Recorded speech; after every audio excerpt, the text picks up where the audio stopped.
Hi, I'm Scott, and welcome back to another episode of Heroes Among Us. Tonight's episode is about quiet cracking. Some people call it quiet quitting, but that's really not what's happening. What's really happening is quiet cracking. People aren't giving up, they're breaking down, not from laziness, but from toxic leadership that kills the spirit. And we're going to get into that. We've all experienced it, and I'm sure you have too, because you're watching this video. Well, keep watching, and let's get into it. Heroes Among Us honors courage, endurance, and the unseen emotional battles people fight. But sometimes those battles aren't fought in war zones or burning buildings. They're fought at work, at our jobs, something we can't easily escape from, especially in this economy. In government offices and factories and hospitals and retail stores, and every place where good people try to serve toxic leadership and broken systems. After 40 years in different occupations, I've seen it all up close. I've lived it. Working for toxic leaders with zero leadership skills, but they think they're amazing leaders. Just ask them and they'll tell you. They're legends in their own minds. And as a manager, you may be battling unions or untouchable, disrespectful employees with no support from leadership whatsoever. Working in systems where there's zero accountability and you're demonized for trying to enforce it. Yeah, we've been there, and you're probably going through this too. We have to navigate politics, egos, and arrogance, and the daily grind that just wears us down, one unseen hit at a time. You start out proud to serve, you're mission-driven, dedicated, motivated, energized, and positive. You think that you can make a difference. Maybe you were hired to fix a broken system, but somewhere along the way, you became broken and beaten down. You stop recognizing the person in the mirror. You know what I mean. You may be there right now. Well, I tell you, you're not alone. We're seeing it more and more. Toxic leadership isn't just bad management, it's moral injury. It's when you care too much and the people above you, well, they just don't care at all. It's when your loyalty becomes your punishment. When silence replaces recognition, and when thank you is replaced by nothing. So, ever spend hours writing a report, checking every fact, every sentence, making it your best work? You turn it in and then nothing. No feedback, no acknowledgement. It's like it never even existed. You bring it up at a meeting and it's painfully clear that no one even read it. That hits hard. You ask yourself, why should I even bother? Then you start questioning your purpose, your worth. It's pretty obvious you aren't making a difference. You write emails, same thing. No response, no acknowledgement, and total frustration. The next project you say, well, it's good enough, and you don't put as much effort into it, but deep down you know that's not your standard. Now you're in an internal war. Did I give it my all only to be ignored? Or do I pull back because no one cares? That's quiet cracking. The frustration and the internal strife builds. You tell yourself to push through, to tough it out, because it's what heroes do. In spite of that, it's still eating at you. But quiet cracking happens slowly. You feel it in your chest, you feel it in your gut, your blood pressure, your soul. You stop sleeping, you stop smiling, you isolate. You start counting the days until retirement. Or you open an Indeed account and start looking. But will that really help? Maybe, maybe not. Because there's no shortage of toxic leaders in this world. Then one morning you wake up and realize you're not serving the mission anymore. You're surviving the dysfunction. You're serving a system that's slowly destroying you. You lose interest in the things you love, family, hobbies, life, and then that becomes depression. Why? Because you've been emotionally drained by piss-poor leadership that doesn't care. Let's face it, that's what it is. Your internal turmoil is just unhealthy. And yet, you keep doing your job. Maybe now it's the bare minimum, but again, that's really not you, so the pressure builds. You've never just done the bare minimum. You hold it in, the distress, because of your values. Congratulations, you've quietly cracked. You're not alone. I've been there too, more than once. believe me. Heroes don't just fight wars. Sometimes the hardest war is between you, your values, and your workplace. That's the invisible war, between what you believe in and what you're told to do. And it's fought in silence, under fluorescent or LED lights. Because that's the one thing they care about the most, changing from fluorescent to LED lights. Never mind the employees. Lights and saving a buck are far more important. You know what I mean. You've lived this, and so have I. You attend meetings where the truth gets twisted, yet no one dares to correct it. Maybe you've been blamed for incidents that clearly weren't your fault.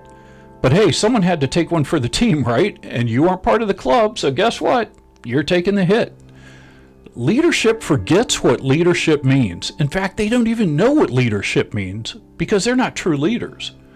But they sure know what micromanaging means. Even though they swear they don't micromanage, they do. Now, being micromanaged, you either feel like you're screwing up or they don't trust you. Micromanaging is yet another byproduct of toxic leadership. But see, here's the thing. You're not broken. You're brave enough to care. That's what makes you one of the heroes among us. If you end up quitting or retiring, you're not leaving the mission. You're leaving the dysfunction. People typically don't leave a job. They leave toxic leadership. If you do leave, you're stepping away from toxic leadership, and that's okay. There may be others in your organization who did the same thing. I worked for a toxic boss one time, and so many people left his command, myself included, that he was hauled in front of the director. Man, his spin was absolutely epic. Sir, I trained them so well that they're extremely marketable to other organizations and are in high demand. Yeah, that's a load of bull, whatever. And the director bought it. That's the worst part. That manager remained a toxic leader. There was absolutely no accountability. We all have limits. Because a mission isn't owned by broken leaders, it's carried forward by those who still give a damn. You're not a quitter. You're a hero for recognizing the toxicity. I learned in the fire service decades ago, not every burning building can be saved. Sometimes you have to back out. You have to let it burn rather than risk your life or the life of others. See the parallel here? You have to know when it's time to back out, or toxic leadership will destroy you. And believe me, it will, and the toxic leaders don't care because they will find others to replace you, and they too will quit in due time. And the cycle keeps going. Why? Because toxic leaders are rarely held accountable. They may be elected officials or military brass, which may be even worse. They know they are untouchable. If you back out, you're not giving up though. You're saving your sanity. You're protecting your morals and your standards. That takes courage. That's a true hero. But what if you can't back out? Sometimes walking away just isn't an option. The bills still come. The kids still need to be fed. You need to earn a good living so your dog can live well. Retirement's still a few years away, and the system isn't going to fix itself overnight, if ever at all. So what do? Well, how do you survive without losing yourself? Here's what's worked for me and for others who've walked this road. First of all, control what you can control. You can't fix your boss. You're not going to fix your boss. You can't fix a broken system overnight, if ever at all. You can't control others, especially those who are trying to control you. But you can fix your focus. Focus on the mission, not the nonsense. Find small wins. The customer who you helped, the coworker you mentored, the crisis you de-escalated, the fire you prevented. Toxic leadership thrives on stealing your sense of purpose and power, so don't give them that satisfaction. Every day I used to remind myself, I work for the mission, not the politicians. I would also keep funny quotes in my head or even in my office like, Rodney Dangerfield. He said, life is tough. It's even tougher when you're stupid. Or, have a nice big cup of shut the F up. Think before you say something stupid. Those kind of things on my office wall or on my desk gave me a little chuckle every now and then. You can create emotional armor too. You can't go into a fire without turnout gear. And you can't go into a toxic environment without emotional armor. That doesn't mean becoming cold or cynical. It means protecting your energy and power. Stop taking every slight personally. That's a hard one to do because I do take every slight personally. So I still work at that, and that can be a struggle for you too. Stop replaying conversations that won't change, and that's another hard one for me. It goes over and over in my head, but I try and replace those thoughts with a favorite song or a good thought. I often think of one of my favorite Tom Petty songs, The Waiting. He says, most of the things that I worry about never happen anyway. And that's a great mantra. I use that one a lot. Recognize manipulation for what it is, not a reflection of you, but of them. When you start seeing their behavior as static or noise, not damage, you take your power back. And that's what you need to do, is take that power back. Like in a tactical situation, build a battle buddy network. Just like in the military or the fire service, you need a battle buddy. Someone you trust, someone who gets it, someone who is in the heat with you. It might be a coworker, a spouse, a friend, or even an online community like this one. Talk it out before it builds up.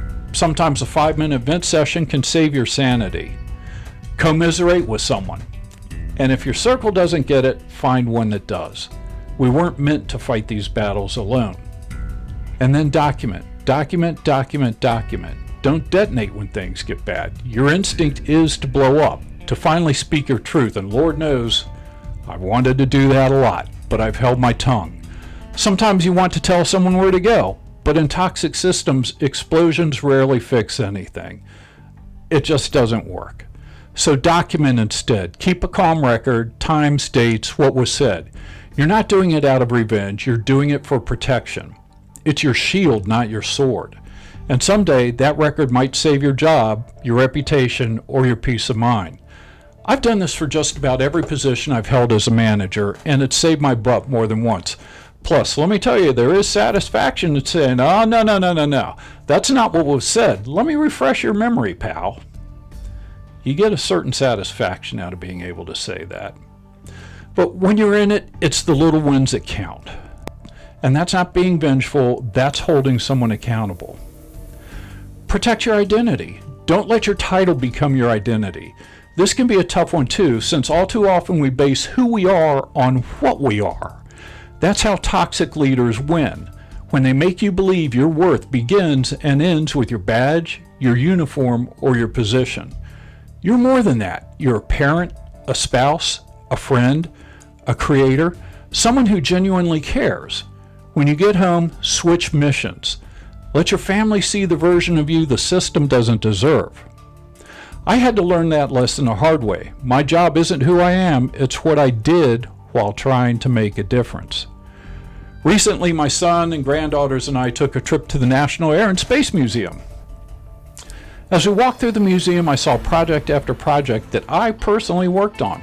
Missile systems, aircraft, and then the space shuttle, the amazing space shuttle. One that I touched, one that I had many projects on, and one that I worked with the astronauts on. It was a beautiful sight. And near the shuttle was a missile that my dad helped design. Suddenly, that immense feeling of pride returned, that feeling of accomplishment and of doing a good job. That's a feeling I haven't had in a long time because of the toxic working environments. That reminded me that in spite of the toxic leaders I've worked for, I remain true to myself and to the mission. I've had tremendous accomplishments in my career, but I needed that reminder because toxic leadership tends to strip you of your accomplishments. And it takes away all of that, and it fills the gap with negativity and self-doubt, especially if they are jealous of your successes, which a lot of toxic leaders are. There is professional jealousism. So take breaks and remind yourself of who you are and your accomplishments. Jealousism. Is that even a word, or did I just make that up? It sounds good. Professional jealousism. Anyway, I recommend keeping a scrapbook or having a me wall in your office or house. Practice tactical withdrawal. If you can't leave entirely, step back strategically. For me, this is another tough one. Like you, I tend to give 100% to any job, which probably isn't healthy, but it is who I am. Take the vacation days you've earned. Stay off social media. That's another conversation we'll have to have. Turn the news off. None of it's good anyway. Use your personal time. Get outside. You can't pour from an empty cup, and you sure can't fix a broken system if you're breaking too. What I found is that I've lost interest in hobbies and activities that I once enjoyed. This is partially because of the inherent depression that toxic leadership causes. You're probably going through that too. It's normal. You see, like a vampire, it sucks you dry. When you get home from work, you have no energy. You're emotionally and physically exhausted. On weekends, you just want to veg, which is probably the worst thing to do. Believe me, I've done this much more than I should have. It actually compounds the issue. But it's a hard one to battle, and that takes energy. When your fuel tank is already empty, it's just tough to keep going, believe me. But even a short break can reset your head, recharge your purpose, fill your tank, and remind you why you started in the first place. One of the best things to do for the soul is get outside, even a short walk, or just sit outside and enjoy nature. Simple, and you probably find yourself feeling good afterwards. The wife and I bought e-bikes and a trailer for the dog. Let me tell you, that is so much fun and so good for the soul. Every time I get on the e-bike, it's like I'm a teenager again. It just recharges and regenerates me. And you can check out our other YouTube channel, Pedals and Paws. Pick up the Bible. There are some great verses of wisdom and hope. I highly recommend the YouTube channel, A Lamp for Her Path. Links to those channels are in the comments. Also, plan your exit, even if it's years away. You might not be able to leave today, but you can prepare. Start small, tighten finances, build skills, get certifications, or map out your retirement just for fun. Knowing you're working towards freedom gives hope, and that hope gives endurance. And if you're not ready to leave yet, at least you know you can. That alone can keep you sane and keep you in charge of your power. The bottom line is, no matter what strategy you pick, take back your power. Toxic leaders are like being in a bad relationship, and we've all been there. They try to suck you dry, to take your power, make you feel worthless and full of self-doubt. Reclaim your power. You can do it. I have multiple times. Channel the hero within. Sometimes the bravest thing you can do is stay without letting the system change who you are. And sometimes the bravest thing you can do is walk away.